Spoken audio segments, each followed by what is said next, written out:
देती थी उससे 100 गुना प्रेम अपने बछड़े को दे रही है। तो ब्रज में प्रेम का वातावरण बढ़ा कि नहीं बढ़ा? सारे मैया को पता तो नहीं चला, पर मैया को भी ऐसा लगे ना, जब उसके गोद में उसके बच्चे बैठे माखन मिश्री मांगे ना, तो उसके मन में भी अनायास ही ज्यादा प्रेम उमड़े। क्यों? क्योंकि प्रेम का स्पर्श पा करके प्रेम ही उमड़ेगा। ठाकुर प्रेम मूर्ति है ना। हर गोपियां चाहती थी ना कि कन्हैया मेरे हाथ का भी माखन मिश्री खाए, तो हर गोपियों के बच्चों को ब्रह्मलोक भेज दिए। आज स्वयं उनके बच्चे बन के घर घर में डोल रहे हैं ठाकुर जी। क्यों डोल रहे हैं? आप ईमानदारी से भगवान को पाने का संकल्प तो करिए प्यारे। भगवान तो मिलने की गारंटी लिए बैठे हैं, बस आप पाने की इच्छा तो व्यक्त करिए। तो घर घर में जब कन्हैया लीला कर रहे हैं तो घर घर में आह्लाद बढ़ रहा है, घर घर में प्रेम बढ़ रहा है। तो ब्रह्मा जी इधर आए ये देखने के लिए कि हम इतने गैया बछिया ले गए हैं, इतने ग्वाल वाल को ले गए हैं, तो यहाँ हाहाकार चीख पुकार मची होगी। पर ब्रह्मा जी क्या देखेगी, यहाँ तो और प्रेमपूर्ण वातावरण है। तो ब्रह्मा जी की बुद्धि नहीं काम कर रही थी। वापस अपने घर जा ही रहे थे कि दरवाजे पे उनके दरवाल पकड़ा। बोले अच्छा तुम ही हो नकली ब्रह्मा? नकली ब्रह्मा? अरे हम हैं तुम्हारे स्वामी ब्रह्मा, ब्रह्मलोक का मालिक। बोले हमारे स्वामी यही बता के गए हैं कि वो नकली ब्रह्मा बन के मेरा ही नाटक कर रहा है। ब्रह्मा जी समझ गए कि इनके स्वामी कोई और नहीं है, ब्रह्मा बनने की क्षमता और किसमें होगी। समझ गए कि वो ठाकुर जी ही लीला करने के लिए आ गए हैं। अपने सेवकों को बोले ले चल तो अपने स्वामी के पास। सेवक पकड़ के ले गए, पर वहां ब्रह्मा जी को भगवान का दर्शन नहीं हुआ। ठाकुर जी अंतर ध्यान हो गए। क्यों अंतर ध्यान हो गए? कि आपके किसी भी गलती से भक्त और भगवान के बीच में दूरी बनने का कारण बन जाए तो भगवान उसे दर्शन नहीं देते हैं प्यारे, उससे प्रसन्न नहीं होते हैं। ब्रह्मा जी की गलती से ये गलती हुई ना, इतने दिनों तक इन ग्वाल वालों को भगवान से दूर रहना पड़ा। इसलिए गलती से भी कभी भक्त और भगवान का अपराध नहीं बने, इसका ख्याल रखना चाहिए। ये कथाएं हंसाने के लिए नहीं है।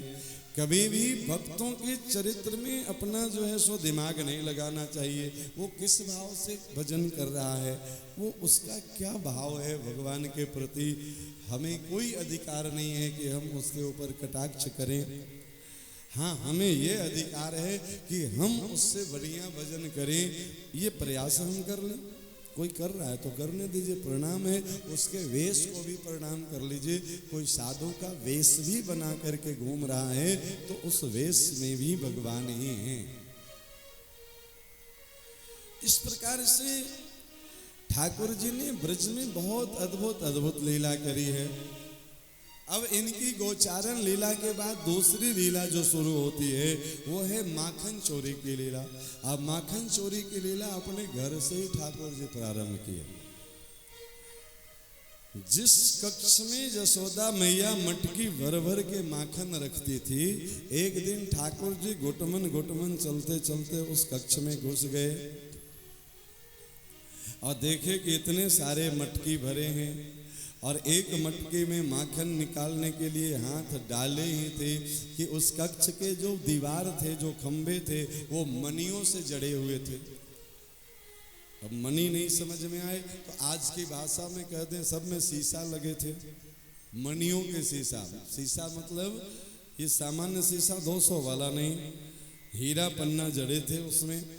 और उसमें क्या होता है, पूरे घर में चारों तरफ दीवार में शीशा हो तो आप जिधर देखेंगे उधर अपने आप को देखेंगे। तो ठाकुर जी आज चुपके आए हैं माखन चोरी करने। हाथ जैसे ही डाले माखन की मटकी में, इधर उधर लोग चोरी करता है तो देखता है ना कि कोई देख तो न रहा हो। इधर उधर जैसे ही देखे तो सामने शीशा में उनको अपना ही छवि दिखा। अब उन्हें लगा कि अच्छा हम माखन चुराने आए हैं और हमसे पहले कोई माखन चुराने वाला यहाँ बैठा हुआ है।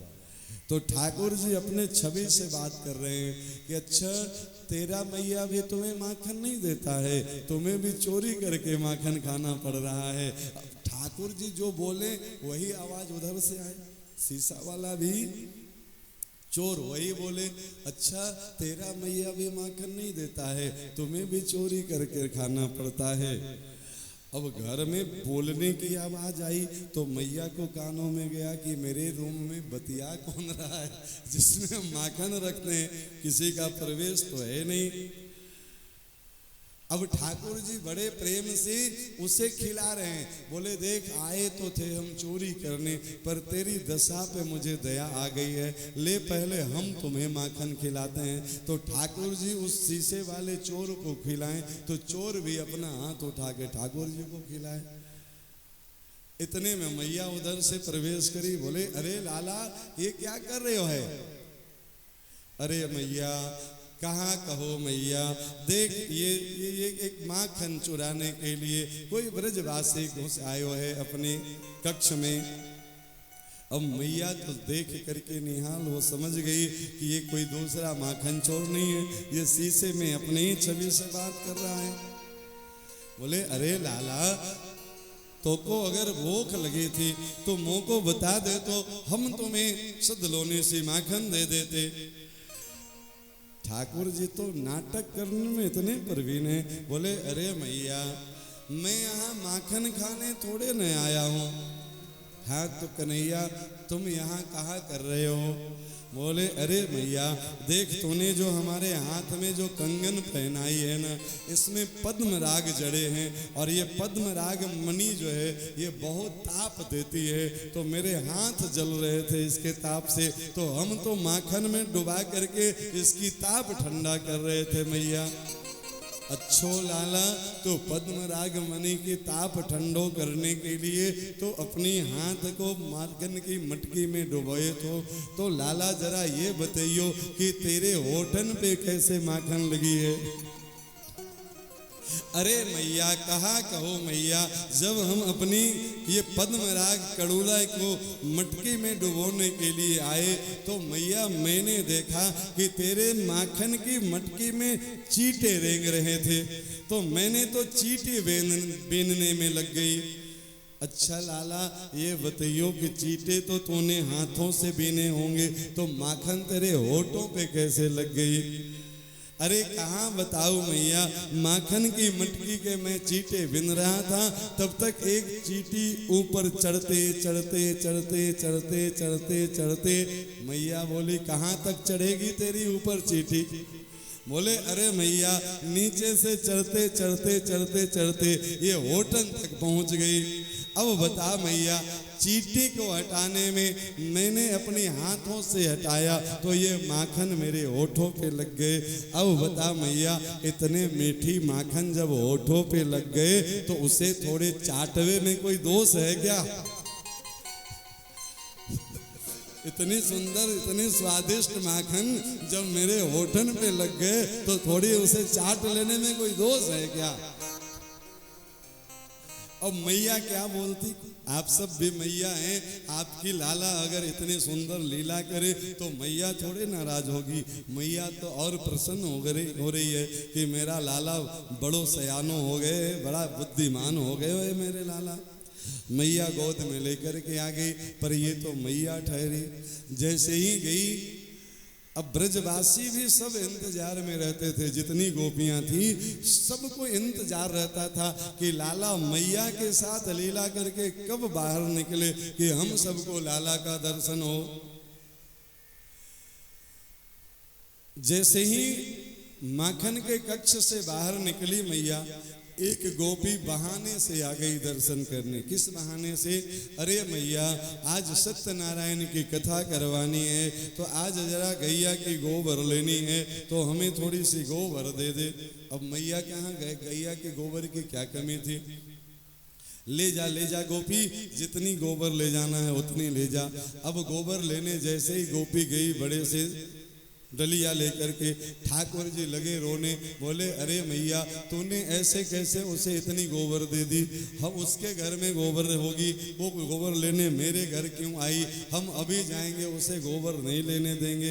ये क्या था, ठाकुर जी उस ग्वालिन की भाव को समझ रहे थे कि वो गोबर लेने नहीं प्यारे, वो तो मेरा दर्शन पाने आई है। तो गोबर के बहाने ठाकुर जी मैया की गोद से उतर के भागे और उस ग्वालिन की आंचल पकड़ के और नखरा बतियाने लगे, अरे गोपी तू ऐसे सेत में कैसे इतनी गोबर ले जा सकती है, मेरी ये पद्मा गैया की गोबर है।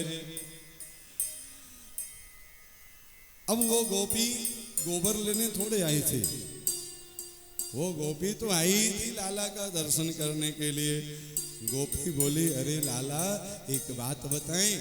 हाँ गोपी बता, आज मेरे यहाँ सत्यनारायण की कथा है, इस गोबर से हम चौका लगाएंगे और जब कथा होगी ना तो उसमें माखन भोग लगाएंगे, तू आ जाइयो, तुम्हें माखन मिश्री दूंगी खाने को।